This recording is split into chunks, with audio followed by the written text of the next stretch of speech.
11-year-old Preston dreams of having his own room.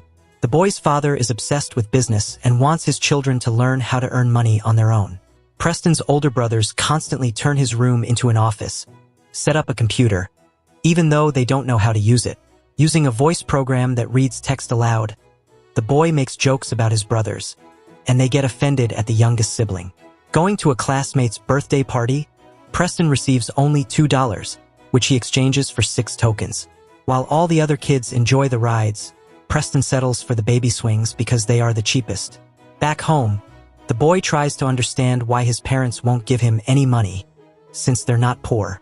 Frederick and Sandra Waters are frugal and count every penny. The parents believe the boy should earn everything himself and not ask them for money. Deciding to treat Preston a bit before his birthday, they give him a letter from his grandmother. Seeing a bank check, the boy hopes for a large sum, but the old lady forgot to write the amount. The parents think that $11 is more than enough for him. Preston, who dreams of having $1 million, calculates how long it would take to save that much, only to learn it would take hundreds of years. After escaping from prison and opening a hidden stash, Quigley retrieves a suitcase full of money. Coming to banker Edward Biederman, he demands that the bills be exchanged because their serial numbers are known to the police. The next day, exactly at 1 p.m., a trusted person of the fugitive named Juice will come to pick up the $1 million. At the same time, Preston arrives at the bank and talks to a bank employee named Shay to make his first deposit. It turns out that the minimum deposit is $200, so the boy needs to save a bit more. After stealing the grandmother's check, one of Preston's classmates tries to run away. The boy chases him, but at some point, he falls off his bike. Not noticing the child, Quigley accidentally runs over the boy's bike.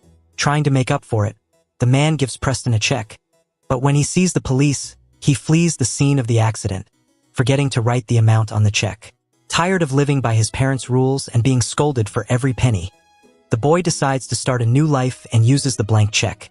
He fills in the amount of $1 million in the empty field and goes to bed, hoping his plan will work. In the morning, Preston tries to cash the check. Thinking the child is joking, the bank employee takes him to the manager.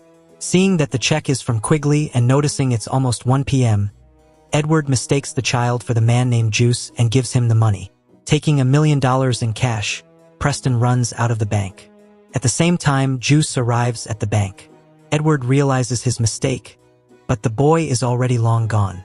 On his way home, Preston notices that his neighbors are selling a luxurious stone castle. Dreaming of his own place, the boy calls the realtor. Using a voice assistant, he negotiates with Quigley and offers $300,000 for the castle. Realizing they won't sell the house to a child, Preston introduces himself as Mr. McIntosh. Coming to the bank, the man threatens Edward and learns he gave all the money to a child. Shay is actually an undercover FBI agent. Noticing suspicious activity, she reports everything to her superiors and believes the bank owner is involved in money laundering. Under house arrest, Preston escapes and orders a limousine with a chauffeur. Henry doesn't take the boy seriously, but seeing the stack of cash, he obeys him. The little millionaire has all the fun he wants, playing basketball, baseball, computer games, and buying every piece of clothing he sees. Back home, he sees Shay again and tells her he has $200 to make his first deposit. The next morning, Preston's father can't get to work because the entire street is blocked by trucks unloading Mr. McIntosh's purchases. Afraid to admit he lied, Preston says he works for a respected man who bought the castle next door. Having created a full-on amusement park, Preston has the time of his life with Henry and denies himself nothing.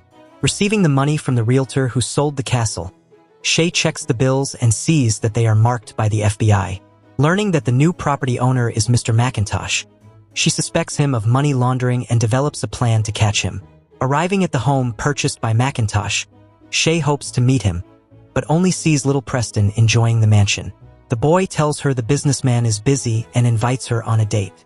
Lacking relationship experience, he asks Henry for advice on how to win a girl's heart. Returning home, the boy tells his father he needs to go out in the evening, but Frederick is against it because the boy is grounded.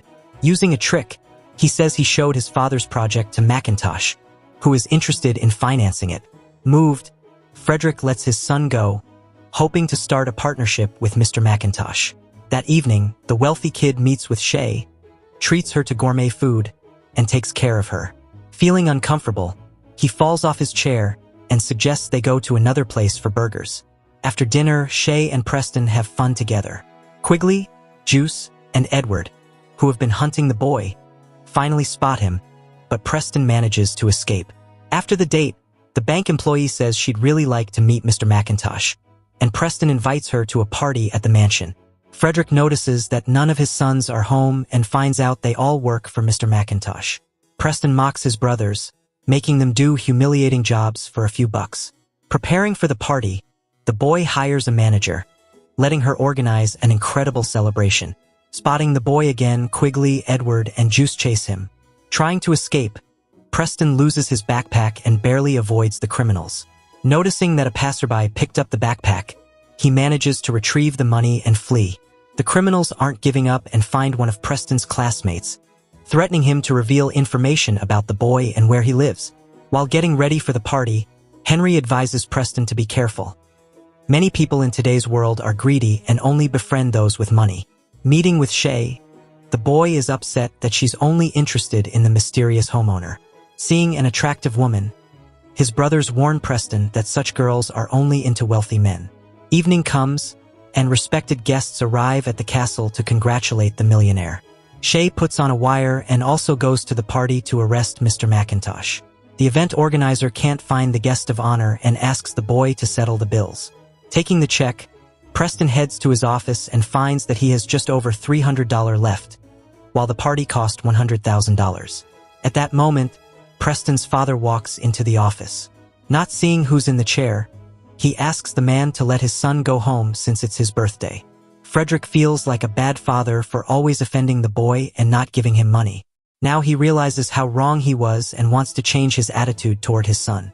Forgiving his father, Preston tries to catch up to him but doesn't make it.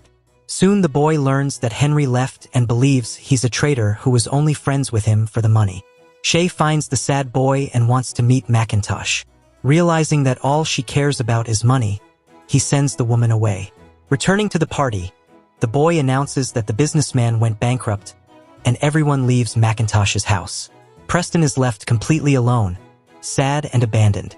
Hearing a knock on the door, he thinks Henry is back but finds the criminals at the doorstep, wanting to get their stolen money back. The boy confesses he spent the $1 million and that Mr. McIntosh is made up. Quigley, still evading the police, decides to use the name and start a new life. Running from the criminals, Preston mocks Edward, attacks Juice with baseball bats, and catapults Quigley in a metal ball into the pool.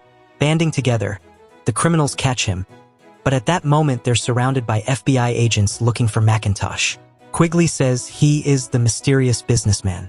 Accused of fraud and money laundering, the FBI arrests him, along with banker Edward and Juice. Left alone with Shay, she admits that the date with Preston was the best thing that ever happened to her and asks him to call her when he turns 18, kissing the young bankrupt goodbye. Meeting with his father, the boy decides not to tell him the whole truth about Mr. McIntosh. Walking outside, Preston sees Henry and realizes he's a true friend. He just left the party to buy him a bucket of ice cream. Back home, Preston receives a surprise. Realizing that he already has everything, the boy thanks his brothers and parents for the gift. Looking at a photo of Shay, he realizes something is still missing and makes a wish as he blows out the candles. That's all. Now tell us, what would you spend $1 million on?